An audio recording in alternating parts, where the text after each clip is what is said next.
बिहार चुनाव 2025 आरजेडी कांग्रेस में अब फ्रेंडली फाइट नहीं, खुली जंग। आप सभी को मेरा अभिवादन। न्यूज वेब इंडिया में आपका स्वागत है। क्या टूट की कगार पर है महागठबंधन? बिहार की सियासत में एक बार फिर हलचल मच गई है। विधानसभा चुनाव 2025 की तैयारियों के बीच विपक्षी महागठबंधन में सब कुछ ठीक नहीं चल रहा। कभी साथ मिलकर एनडीए के खिलाफ मोर्चा खोलने वाले दल अब एक दूसरे के आमने सामने हैं। जो लड़ाई कुछ हफ्ते पहले तक फ्रेंडली फाइट कही जा रही थी, अब खुली जंग में बदल चुकी है। आरजेडी और कांग्रेस के बीच सीट बंटवारे को लेकर टकराव इस कदर बढ़ गया है कि कई जगहों पर दोनों दलों के उम्मीदवार एक ही सीट से नामांकन कर चुके हैं। इससे विपक्षी एकता पर गंभीर सवाल उठ खड़े हुए हैं। पटना से लेकर वैशाली, मधुबनी और भागलपुर तक कई सीटों पर अब आरजेडी और कांग्रेस आमने-सामने है। सूत्रों के मुताबिक दोनों दलों के बिहार स्तर के नेताओं के बीच बातचीत लगभग बंद हो चुकी है और शीर्ष नेतृत्व की ओर से भी फिलहाल कोई हस्तक्षेप नहीं हुआ है। राजनीतिक जानकारों का कहना है कि यह खींचतान अब फ्रेंडली फाइट की सीमा से आगे निकल चुकी है।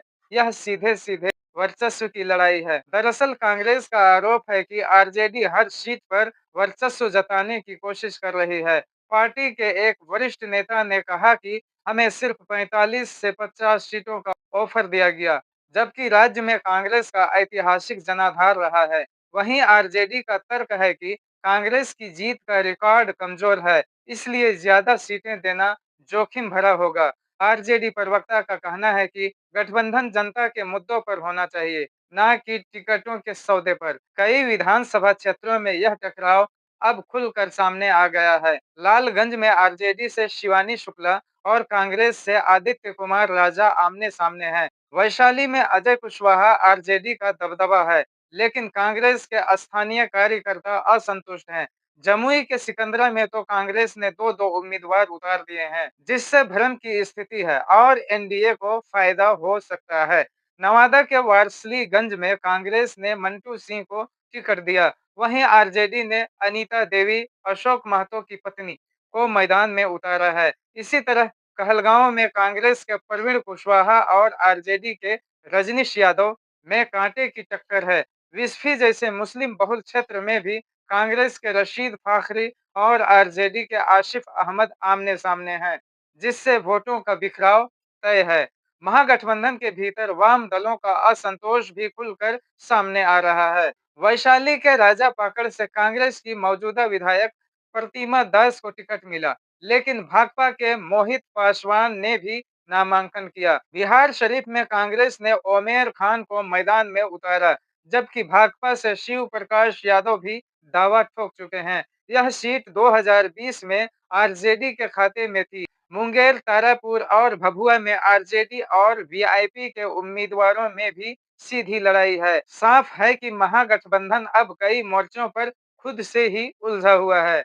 शुरुआत में यह माना जा रहा था कि इन सीटों पर फ्रेंडली फाइट होगी, यानी आधिकारिक रूप से टकराव नहीं दिखेगा, लेकिन अब तस्वीर साफ है। यह लड़ाई सिर्फ दिखावे की नहीं, बल्कि असली राजनीतिक अस्तित्व की है। हर दल अपने प्रभाव क्षेत्र को बनाए रखने में लगा है। कांग्रेस जहां अपनी खोई जमीन वापस पाना चाहती है, वहीं आरजेडी नहीं चाहती कि उसकी सीटें हाथ से निकल जाएं। इस बीच आरजेडी के भीतर भी असंतोष की चिंगारी सुलग उठी है। सीतामढ़ी की चर्चित नेत्री और पूर्व मुखिया रितु जायसवाल ने अपनी ही पार्टी के खिलाफ मोर्चा खोल दिया है। उन्हें परिहार सीट से टिकट न मिलने पर उन्होंने साफ कहा है कि यदि पार्टी अपना निर्णय नहीं बदलती, तो वे निर्दलीय उम्मीदवार के रूप में मैदान में उतरेंगी। अपने एक्स पोस्ट पर उन्होंने पार्टी के वरिष्ठ नेता डॉक्टर रामचंद्र पूर्वे पर गंभीर आरोप लगाए। उनका कहना है कि 2020 के चुनाव में पूर्वे ने गद्दारी की थी, जिसके कारण वे मामूली अंतर से हार गई और अब उसी नेता की बहू को टिकट देना गद्दारी का पुरस्कार है। रितु जायसवाल का यह बयान आरजेडी के अंदर की कलह को उजागर करता है। उनके तेवर से पार्टी नेतृत्व में खलबली मच गई है और अब स्थिति को संभालने की कोशिशें शुरू हो चुकी है। वास्तव में महागठबंधन का यह संकट सिर्फ टिकट बंटवारे तक सीमित नहीं है, यह एक बड़े राजनीतिक असंतुलन का संकेत है। जहां भरोसे की कमी, संवाद का अभाव और नेतृत्व का अविश्वास सब कुछ खुलकर सामने आ गया है।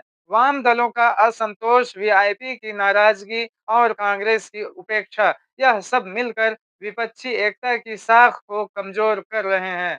राजनीतिक विश्लेषकों का कहना है कि यदि यही हालात रहे तो 2025 के चुनाव में एनडीए के लिए यह बिखराव सबसे बड़ा वरदान साबित होगा। विपक्षी दलों का एक दूसरे से भिड़ना भाजपा जेडीयू गठबंधन के लिए रास्ता आसान कर सकता है। कांग्रेस का तर्क है कि गठबंधन में उसे बराबरी का सम्मान मिलना चाहिए, जबकि आरजेडी का मानना है कि असली लड़ाई उसके कंधों पर है। दोनों की यह खींचतान महागठबंधन को भीतर से कमजोर कर रही है। जो दल जनता के मुद्दों पर एक साथ आने की बात कह रहे थे, वे अब टिकट और क्षेत्रीय प्रभाव की राजनीति में उलझ गए हैं। बिहार में महागठबंधन की यह फूट चुनाव से पहले ही साफ संकेत दे रही है। यह महागठबंधन अब महाविवाद बन चुका है, जहां एक तरफ जनता महंगाई, बेरोजगारी और भ्रष्टाचार जैसे मुद्दों पर एकजुट विपक्ष से उम्मीद कर रही थी, वहीं विपक्ष खुद आपसी मतभेदों में उलझा पड़ा है। अब बड़ा सवाल यह है कि क्या यह गठबंधन चुनाव से पहले अपनी टूटती कड़ियों को जोड़ पाएगा, या फिर एक बार फिर बिहार की राजनीति में एकता की कहानी अधूरी रह जाएगी? क्या आपको लगता है कि आरजेडी कांग्रेस की यह खुली जंग एनडीए के लिए वरदान साबित होगी? अपनी राय कमेंट में जरूर बताएं। कल फिर मिलेंगे एक नई खबर के साथ, तब तक के लिए धन्यवाद।